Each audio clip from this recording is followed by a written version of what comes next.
Welcome to our comprehensive guide on oral and periodontal manifestations associated with HIV infection.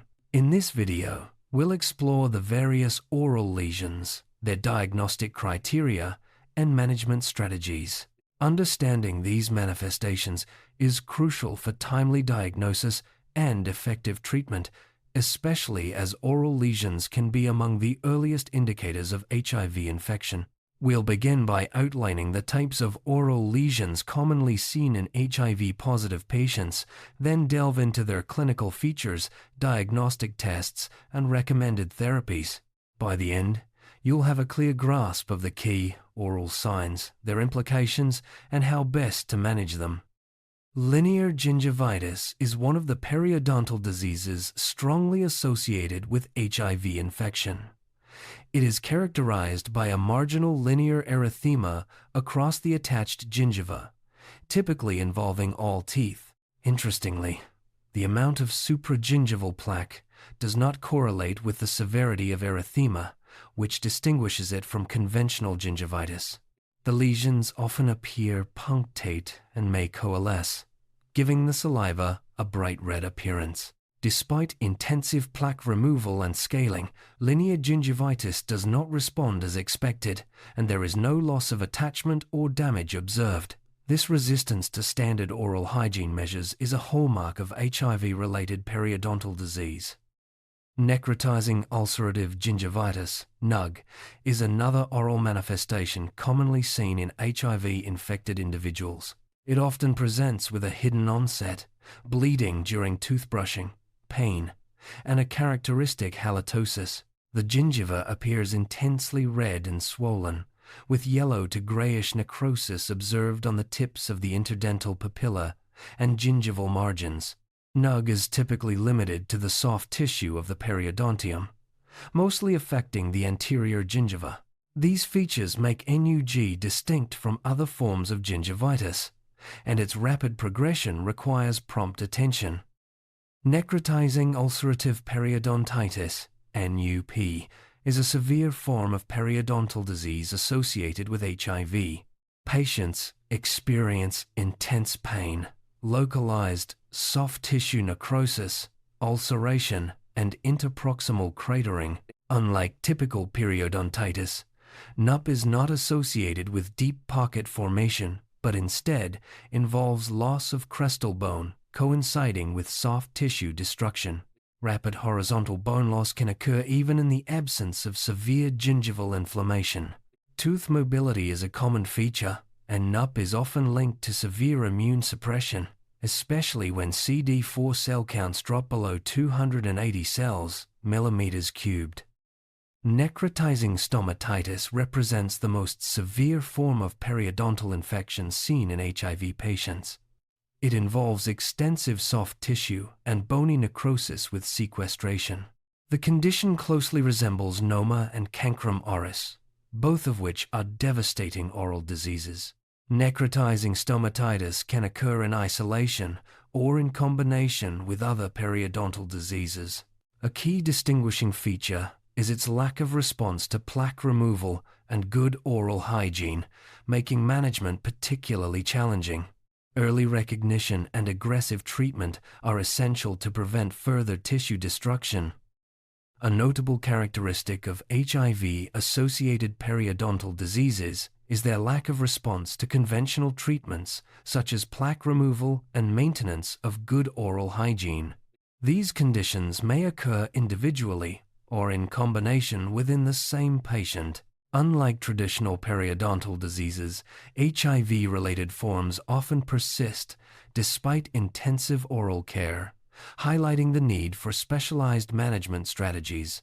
Recognizing these features is vital for clinicians to differentiate HIV-associated periodontal diseases from conventional forms and to tailor treatment accordingly. The Centers for Disease Control, CDC, has established a surveillance classification system for AIDS patients. This system categorizes patients based on their symptoms and laboratory findings.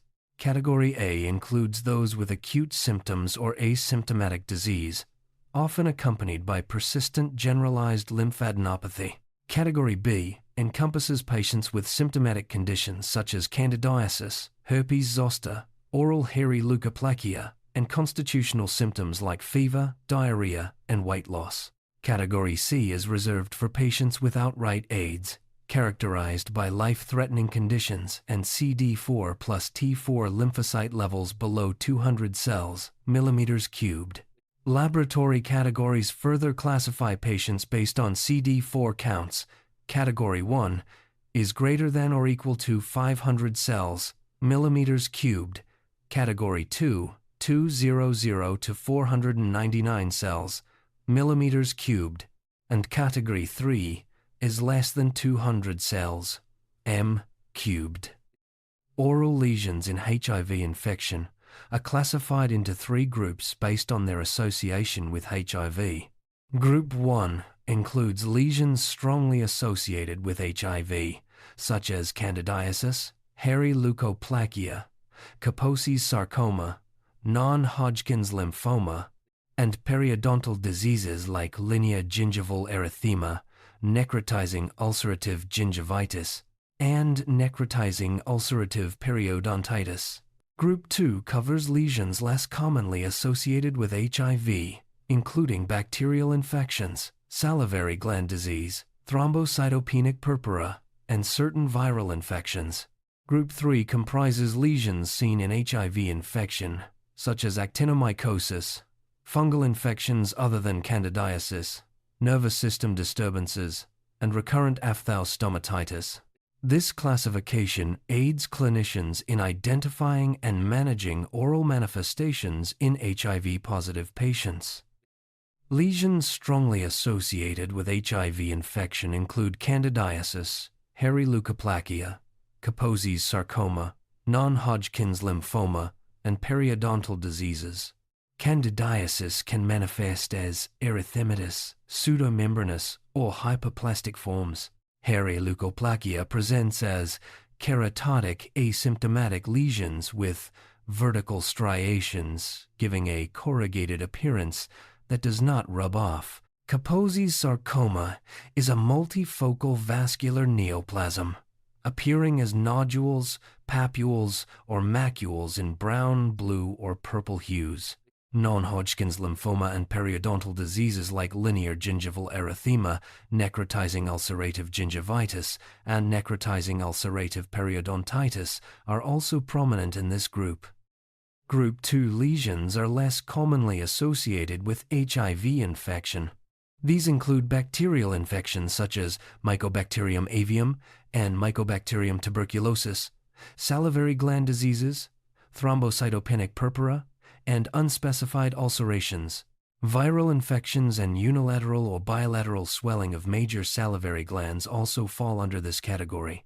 While these lesions are not exclusive to HIV, their presence in HIV-positive patients can complicate diagnosis and management, requiring careful evaluation and targeted therapy. Group 3 includes lesions seen in HIV infection, but not necessarily strongly associated with it. Examples are bacterial infections like Actinomyces israelii, Escherichia coli, and Klebsiella pneumoniae, cat scratch disease, and bacillary angiomatosis. Fungal infections such as cryptococcosis, geotrichosis, mucormycosis, and aspergillosis are also included. Nervous system disturbances like facial palsy and trigeminal neuralgia, recurrent aphthous stomatitis, and viral infections such as cytomegalovirus and molluscum contagiosum are part of this group. These lesions highlight the broad spectrum of oral manifestations in HIV. A useful reference is Table 28.1, which categorizes oral lesions associated with HIV infection into 3 groups. Group I includes oral lesions strongly associated with HIV, such as candidiasis, hairy leukoplakia, non-Hodgkin's lymphoma, Kaposi's sarcoma, and periodontal diseases. Group 2 lists lesions less commonly associated, including salivary gland diseases, melanotic hyperpigmentation, viral infections, bacterial infections, and necrotizing stomatitis.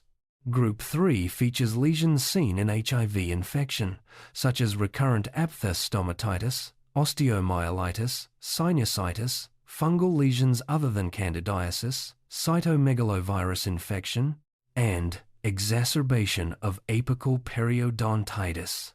This table helps clinicians quickly identify and classify oral manifestations in HIV patients. Oral hairy leukoplakia is caused by human papillomavirus and presents as keratotic, asymptomatic lesions with vertical striations. These lesions give a corrugated, hairy appearance and do not rub off. Oral hairy leukoplakia is a distinctive marker of HIV infection and is often seen in patients with compromised immunity. Its presence should prompt further investigation for underlying HIV or immune suppression. Oral candidiasis is a common lesion in HIV infection and can manifest in several forms. Pseudomembranous candidiasis, also known as thrush, presents as white, creamy plaques that can be wiped off. Erythematous candidiasis appears as red patches, often on the palate or tongue.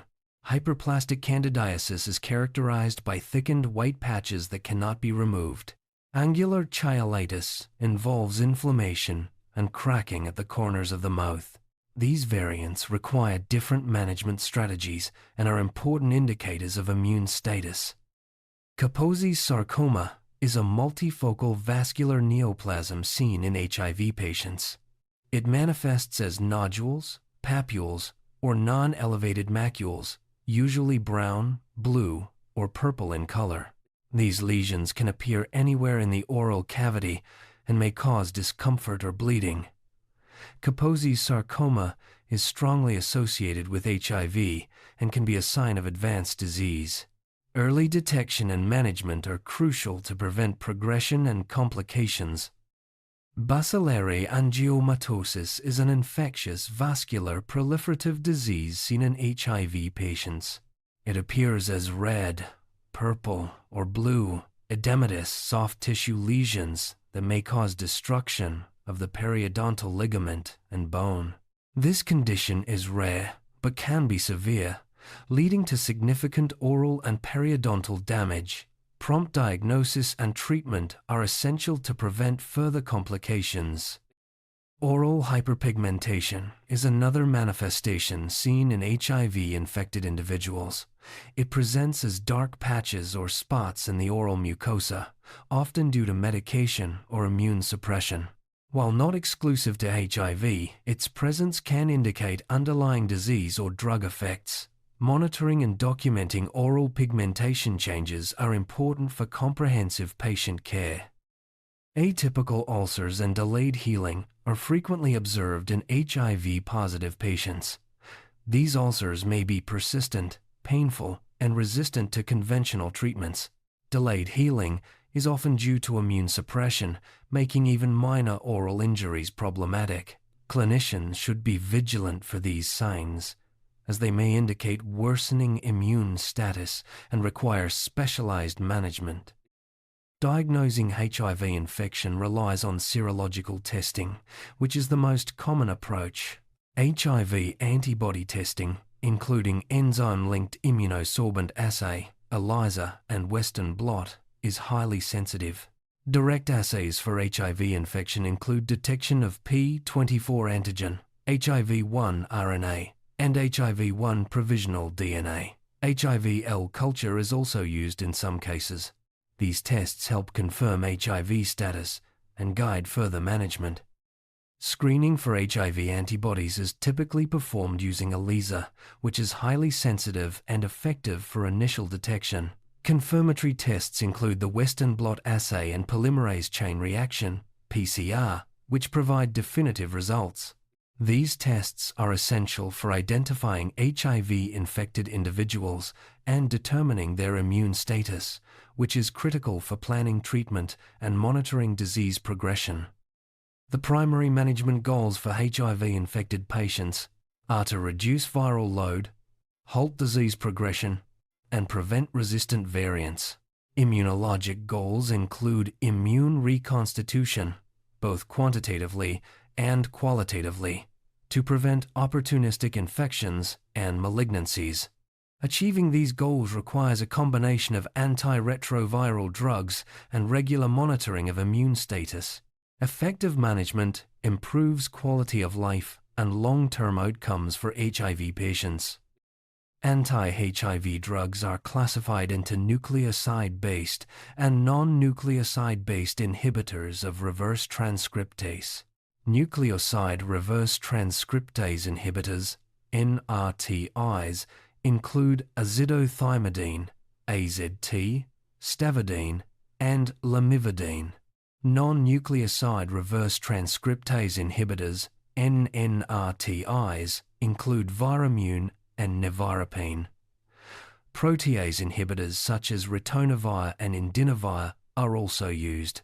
These drugs are combined in highly active antiretroviral therapy, HAART, regimens to maximize efficacy and minimize resistance. Highly active antiretroviral therapy, HAART, is the cornerstone of HIV treatment. HAART consists of 3 or more drugs, including at least one protease inhibitor, or NNRTI.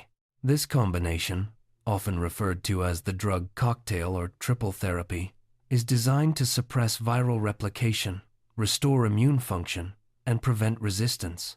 Regular monitoring and adjustment of HAART regimens are essential for optimal outcomes. Treating linear gingival erythema involves a thorough medical history and appropriate consultation.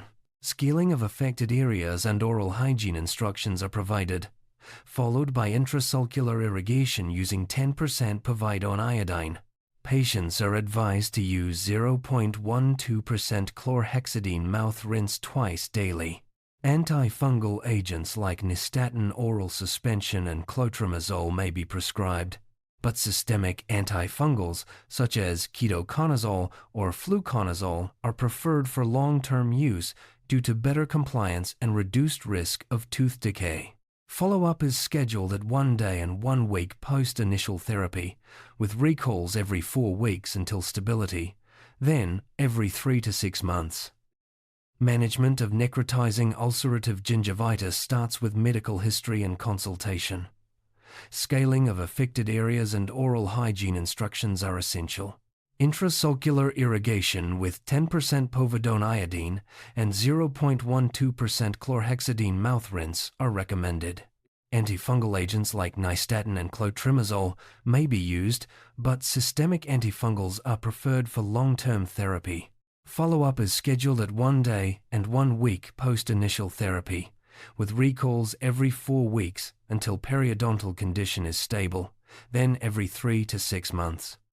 Treatment of necrotizing ulcerative periodontitis involves medical history review, scaling of affected areas under local anesthesia, and removal of necrotic bone and soft tissue.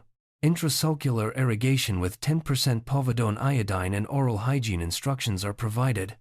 0.12% chlorhexidine mouth rinse, and systemic analgesics are recommended. Systemic antibiotics such as metronidazole may be considered, along with antifungal agents. Follow-up is scheduled at 1 to 28 days, 4 weeks, and 1 to 6 months to monitor progress. Treatment of necrotizing stomatitis follows similar steps as other necrotizing periodontal diseases, with additional protection of the lesion using a mouthguard if possible. Medical history, scaling, removal of necrotic tissue, povidone iodine irrigation, oral hygiene instructions, chlorhexidine rinse, systemic analgesics, antibiotics, and antifungal agents are all part of the management protocol. Regular follow-up is essential to ensure healing and prevent recurrence. Regular recall and follow-up are crucial for managing HIV-associated periodontal diseases. Initial follow-up is scheduled at 1 day and 1 week post-therapy, then every 4 weeks until the condition stabilizes. Once stable, patients are recalled every 3 to 6 months. This protocol ensures early detection of recurrence or complications and allows timely intervention. Consistent monitoring is key to maintaining oral health in HIV-positive patients. Oral antifungal agents like nystatin and clotrimazole are often used in treating HIV-associated oral lesions. However, patient compliance can be an issue due to the strong, sweet flavor and high sucrose content, which increases the risk of rampant tooth decay. For long-term therapy, systemic antifungal agents such as ketoconazole and fluconazole are preferred, though ketoconazole may cause liver toxicity. Fluconazole is generally favored for its efficacy and safety profile. Systemic antibiotics, such as metronidazole, play a vital role in managing necrotizing ulcerative periodontitis and stomatitis. These drugs help control infection and reduce inflammation, especially when local therapies are insufficient. Antibiotics are chosen based on the severity of the disease and patient's medical history. Their use must be monitored to prevent resistance and ensure optimal outcomes. Pain is a common symptom in HIV-associated oral lesions, particularly in necrotizing ulcerative periodontitis and stomatitis. Systemic analgesics are recommended to alleviate discomfort and improve quality of life. Pain management should be tailored to individual needs, considering the severity of lesions and overall health status. Effective pain control supports healing and patient compliance with treatment protocols. Oral hygiene instructions are a cornerstone of managing HIV-associated periodontal diseases. Patients are educated on proper brushing and flossing techniques, use of antimicrobial mouth rinses, and avoidance of irritants. Maintaining good oral hygiene helps reduce bacterial load and prevent secondary infections. Education and support are essential for patient compliance and long-term oral health. Medical consultation is vital before initiating treatment for HIV-associated oral lesions. A thorough medical history helps identify underlying conditions, drug interactions, and potential complications.